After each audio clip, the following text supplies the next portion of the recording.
Bonjour à tous, je passe donc au tuto numéro 23 ou 24, il me semble, enfin, vous le verrez en regardant au-dessus de cette vidéo.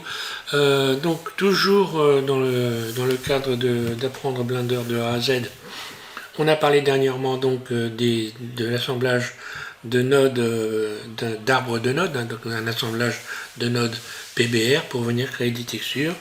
Et dans ces assemblages, vous avez remarqué qu'il y avait donc le déplacement, donc les images avec du déplacement qui va permettre de créer du déplacement. Et je vais vous faire voir un autre moyen de créer du déplacement sur une image. Donc je vais reprendre l'image ici de base, hein, celle que j'avais utilisée donc qui était donc on va revenir là, voilà, qui était donc à l'origine une texture d'écailles de serpent ou quelque chose dans ce genre là, ou de lézard, voilà.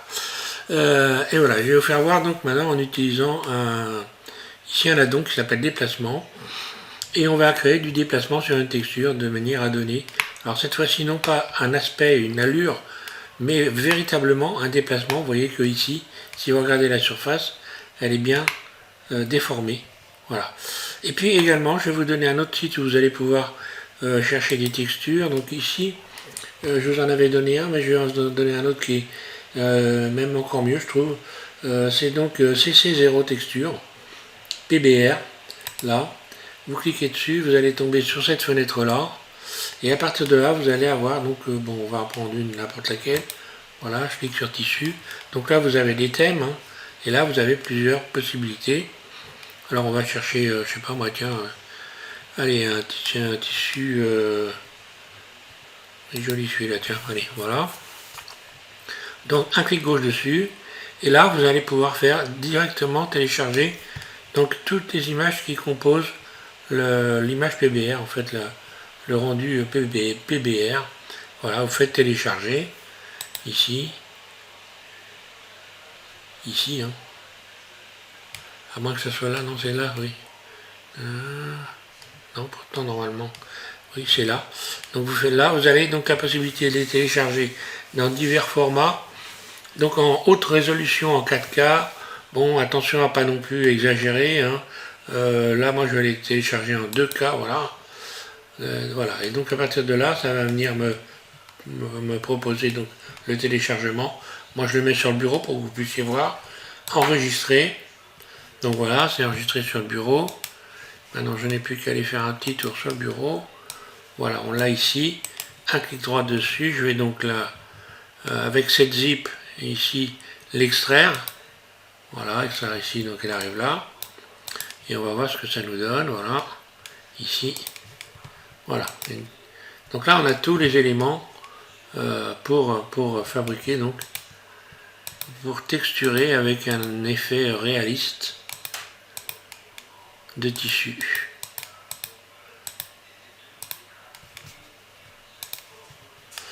Alors là, on a l'occlusion, hein. Donc on l'a vu dans le dernier tuto, l'occlusion. Ici, vous avez la couleur. Ici, donc la texture proprement dite. Height, ici, donc c'est le déplacement. Ce qu'on va recréer, mais avec cette fois-ci un addon, hein. Et donc ici, on a donc le métallique, ici les normales, et ici la rugosité. Voilà. Alors pour faire ça, je vais repartir donc sur le blind original, ou alors moi que je fasse, moi je vais carrément, si je vais supprimer ça, voilà. Donc on en était là dans le dernier tuto, et là on a une image qui est plate, hein.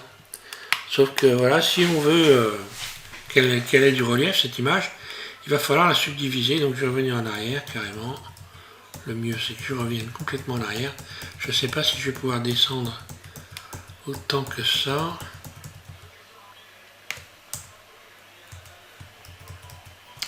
Alors le mieux c'est d'aller carrément dans ici historique, d'annulation, je vais aller jusqu'à originel, et voilà. Ça va beaucoup plus vite comme ça.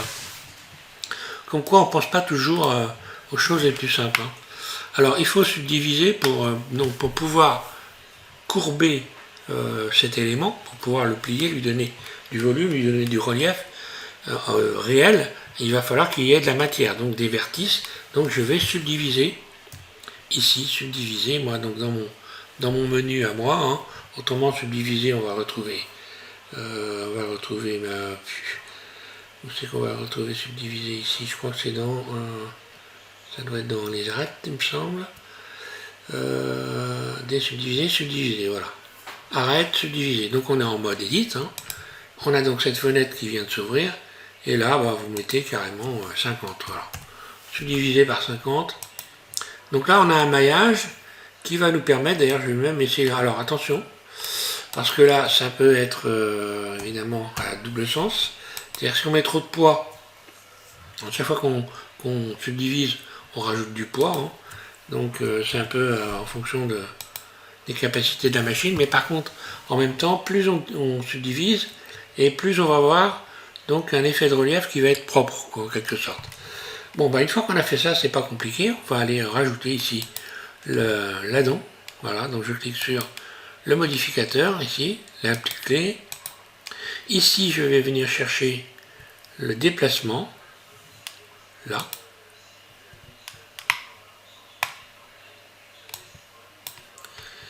Et puis je vais modifier, ben voilà, tout simplement ici. On va aller donc dans le mode, pardon. Qu'est-ce que j'ai fait qui ne... Ah oui, alors attention, c'est un peu spécial. Il faut également sélectionner la texture. Il faut la sélectionner en allant dans, ici, voilà. On clique sur cette icône ici, hein. Vous voyez qu'il y a marqué déplacement, là. Vous faites un nouveau déplacement. Il faut aller chercher l'image ici. Donc l'image, elle est là, hein. Elle est déjà, dans le blind, donc automatiquement, je clique dessus. Donc c'est cette image-là. Et maintenant, je peux aller dans le déplacement ici et modifier la force en mode edit, en mode objet, pardon. Et vous voyez ce qui se passe. Donc là, je vais, alors c'est très sensible, hein. Il faut y aller doucement. Donc là, je clique sur les flèches et on voit que j'ai créé un déplacement. Alors cette fois-ci, un déplacement réel.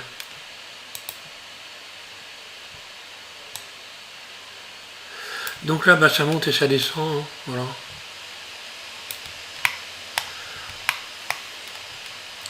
Et puis je pourrais aller évidemment très loin, déformer de plus en plus. Et voilà ce que ça donne, arriver à force de déformer. Alors ça pourrait servir à autre chose, hein, c'est toujours à réfléchir.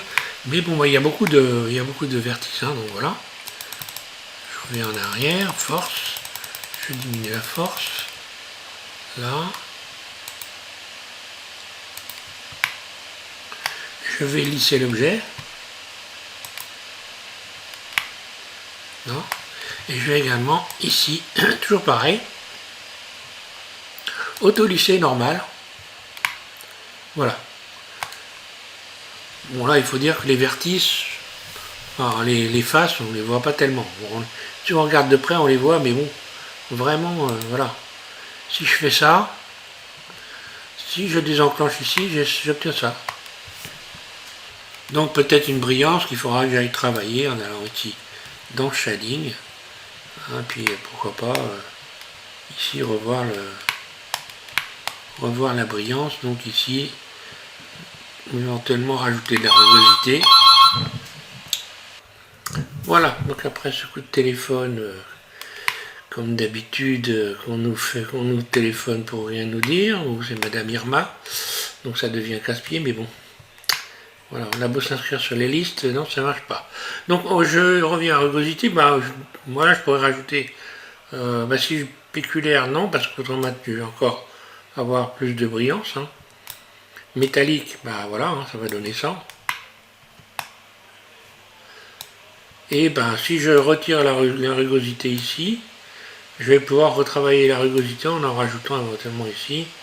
Et puis ça vient diminuer un petit peu l'effet lumineux. Je pourrais peut-être même encore rajouter d'autres éléments.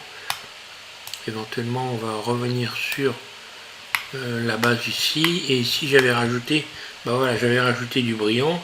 Je vais augmenter la rugosité de brillant. Et là, on voit que voilà. Là, je reviens sur une rugosité nettement moins voyante. Voilà, ça donne ça.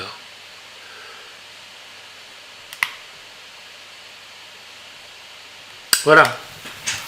Donc j'ai trouvé important de vous faire voir ça, puisqu'on parle de déplacement. Très souvent dans les montagnes, les montages ici, on peut également partir d'une simple texture, même sans qu'il y ait tout ça, hein, parce que là, vous avez la possibilité de faire les réglages par vous-même sur le BSDF guidé. Ici, je pourrais tout déconnecter et puis venir faire les réglages par moi-même, individuellement, lui rajouter du spéculaire, du métallique, etc. Bon, là, on a la chance d'avoir des textures PBR qui nous permettent d'avoir des effets sympas, tout précalculés en quelque sorte. Bon, c'est pas toujours au carré, mais bon, on peut retravailler tout ce qu'on n'aime pas forcément, hein. Après, on peut ajuster par rapport à ce qu'on a envie d'avoir. Et donc, voilà, je vous rappelle que ce site, ben voilà, vous pouvez aller, donc ce site il s'appelle, je reviens, voilà, ici, hein. Voilà, il s'appelle donc CC0 Texture. Voilà. Et j'en ai d'autres qui ne me reviennent pas en tête, mais bon, petit à petit, je vous en donnerai d'autres. Il y en a d'autres qui sont vraiment très sympas. Là, c'est bien parce qu'on a vraiment tout d'un seul coup. On ne va pas se casser la tête. Voilà, si je fais terre ici, vous voyez que si je clique, bah, je sais pas moi, tiens, voilà sur le caillou, là, tiens, voilà. Et là, je vais avoir un caillou, vous voyez. Et là, je n'ai plus qu'à faire télécharger. Je choisis le poids de mon objet, le poids de la texture, et puis voilà. Voilà pour ce tuto, donc ça doit être le numéro 20... oui, c'est le numéro 24. Voilà.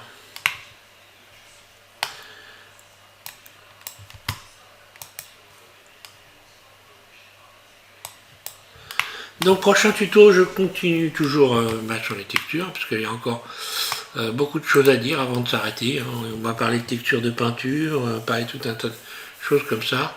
J'ai déjà fait, pour ceux qui sont intéressés par les textures de peinture, j'ai déjà fait des séries de tutos à ce sujet, hein, pour peindre donc avec une texture. Voilà. Merci à vous de suivre SVM6, et puis je vous invite à regarder le prochain tuto qui sera donc le tuto numéro 25. Merci.